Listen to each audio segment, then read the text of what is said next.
محمد جامع محمد waxa uu waalidkii ka maqnaa 4 sano iska uu ka dhashay waxa uu ahaa qoys danyar ah oo degan magaalada Gaalkacyo aabihii sida hooyadii ay sheegtay maskaxda ayuu ka jiranaa ilaa haddan waa uu ka jiran yahay waxa gooyistiisa ka faliyeysatay hooyadii oo ka raadisay meelo badan markii la waayay waxa uu jiray 10 sano 4 sano oo Maxamed ka maqnaa waalidkii waxa uu maray waayo nololeed oo kharaar waxa uu ugu dambeyn u gacan galay degan baadiyaha u dhexeeya Baranbale iyo Gurceel oo lagu magacaabo Indhacde Faaraxiiray sida uu sheegay waxa uu kala kulmay tacaddi oo ka tahay lagu takafulay xooggiisa xorriyadana laga qaaday Maxamed Jamac Maxamed Lidho waxaan ahaa jiray wiil yar oo suuqa dadka cusbada Gaalkacyo ka shaqeysto iska joogo iska farayara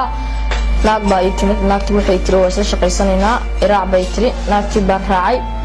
naagtii markaan raacay naagtii Gurceel bay geeyay Gurceel markay geeyay naag kale iga tagtay naagtii kalena way waday waxay tiri ninkan kala raac oo lacag ii keen lacagta wada qaybsanaynaa ninkii markaan u tagay wuxuu yiri lacagtii keenay soo xiraa baxaya wuxuu yiri lacag la markay geeyna raac geel mar raacaan geel si loo raacana ma qaan baan iri wuxuu yiri geel abaha koos geel raac oo leeyay geeli baan raacay markaan geeli raacay fakan maagay oo soo fakatay oo wada yimid way waday oo xirxiray markuu xirxiray saan xirxirnaacay hadana waa soo fakaday way dambe hadana uu uga daba yimid hadana uu celisay hadana uu xirxiray saddex goor markaan soo fakado uu xirxiray iskaas xidabrnaa jiray silsad baa ugu dabray silsad baa loo filgulo dhiciyay anoo dabrana gal raac jiray habeenkii anoo dabran baan gal keen jiray wadkiisa isku joog geeliyan la qabsaday geeli baad ka raacay geeli saa la joog jiray waagi dambe oo soo dildil jiray oo wuxuu keenay wuxuu yiri hal cunug iyo soo kula istaagin waxaad yeeshaa geel kaliya la joog markaan reer gurigooda aadana way dili jiray markaan meel kale istaag way dili jiray markaan cunug la istaag way dili jiray markaan dil bay qornaa jiray halkii dambe baan tagay aroos baan aad uga daba yimid oo waday markuu wada buu xirxiray markuu xirxiray mareer la dhacay dad baa u yimid wax bay nooraa wiilka xigta u galisid wuxuu yiri midka meesha ka sadam sidka dhalay dadkii markii wuxuu sheegay quway waa ka tageen inkaas tacaad badan buu ii geystay inta la xirxiro ya barliirada li mareeray jiray gacantan laga xeejay geedkaas ku liisay xeejay gacantan inta laga xaraadana geedkaas ku liisay xeejay salawada wata laga xaraadana kaas ku liisay xeejay asa la habeen marka ku xiraaso wax dawliga fujiray wuxuu kala u dhawaato ii geystay marka soo orday yaan habeen inta tagaan aroos aaday aroos marka aad wadana keenay markuu keenay wuxuu yeelay sidoo kale ii xiray oo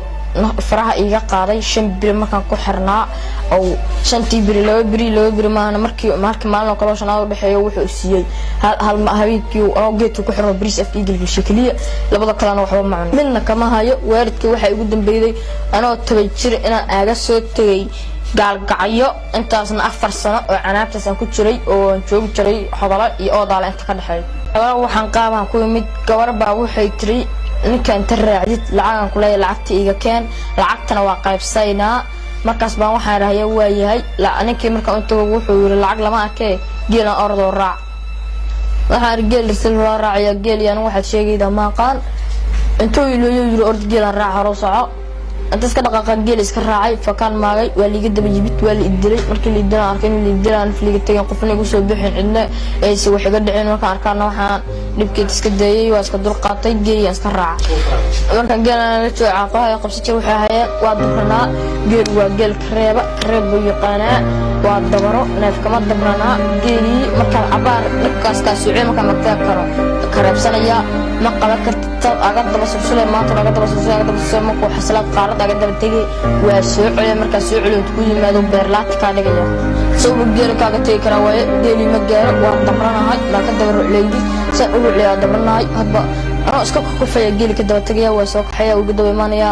5 mareerood baa yaqra dambe ninkaas xoog buu ugu heysay jiray hooyada yaa biximeen jiray ma aqoon jiray meel waa baarana ma aqoon ninkaas wax kasta yeelay uu diiday wax kasta sameeyay uu diiday markii dambe baa ninkaas waxa yeelay habeenkii galabkii baa wuxuu yirgeenan celi sheegan isku jiray geeli markii dambe marka ka taga bulshada geeli jiray geel sheeg ma ku jaan geel soo kaxay na soo kaxay oo galabkii yimid qolbankiisu buu la dhacay qolbankiisu naftii ka qaaday galabkii ka xaga tagno geeli kaxayno galabkii ogaadiyey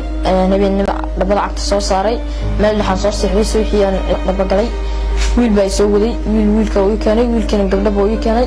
gabdhihi iskala joogo naftii ceshay gabdhihi amriyay gaday gabdhihi ilaahay oo gabdha qaar qabay iga dhigay ninkaas magaciisa maxaa yiraahdaa inda Cabdi Faarax Xiiray baa yiraahdaa waa gabdho jooga wadanka xoolo buu joogaa Faadimo Muuse Maxamed ah hooyada dhashay Maxamed ayaa sheegtay inay ku faraxsan tahay la kulanka wiilkeeda mar labaad iyadoo naftan xaqiisa loo raadiyo waxaan raadinayay muddo 4 sano ah raadintiisa waxay ugu qaadatay 4 sano 4 sano waxaan ka soo raadiyay Gurceel 3 maalmood baan ka raadinayay waxaa la ii sheegay gabar cadar oo dhaa inuu la joogo cadartii baan soo raadiyay cadartii waa ishaleeli weynay wixii ka dambeeyay waxaa la yiri wiilkaas ma aan arkin adiga aad sheegaysid waa iska laabtay gaalka ayaan ku laabtay gaal degmada Balanbal waxaan u imid wiilkeyga oo 4 sano iga maqnaa oo la igu sheegay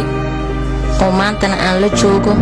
waxaan ka codsanayaa in xaqiisa iyo xuquuqdiisa la iiga soo dhiciyo oo maxkamadda sharciga diinta islaamka la ii soo saaro Maxamed Jaamac Maxamed oo la kulmay taadi dhanka nolosha ah hadda waa cadaalad sugo u baahan xaqiisa loo raadiyo Sayid Jaytaali Sayid Bulshaawi Kalsan TV